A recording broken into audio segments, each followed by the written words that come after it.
ઈસમો માથું ઉચકી રહ્યા છે। પોલીસનો જાણે કોઈ જ ડર ન હોય તે રીતે લોકોને હેરાન કરતી આ ગેંગની સામે કાર્યવાહી નહીં થતી હોય તેવા દ્રશ્યો જોવા મળી રહ્યા છે। લિંબાયત વિસ્તારમાં કુખ્યાત એમએસ કંપની ગેંગના સાગરીતો ખુલ્લેઆમ હથિયારો સાથે ફરતા જોવા મળ્યા હતા।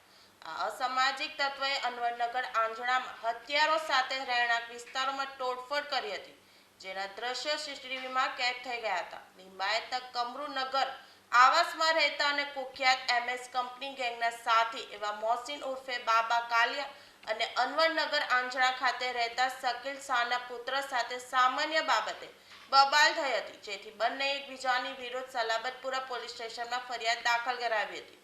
આ બાબતનો રોષ રાખીને તોફાન મચાવવામાં આવ્યું હતું, ત્યારે પોલીસ અસામાજિક તત્વો સામે યોગ્ય કાર્યવાહી કરે તેવી માંગ ઉઠી છે।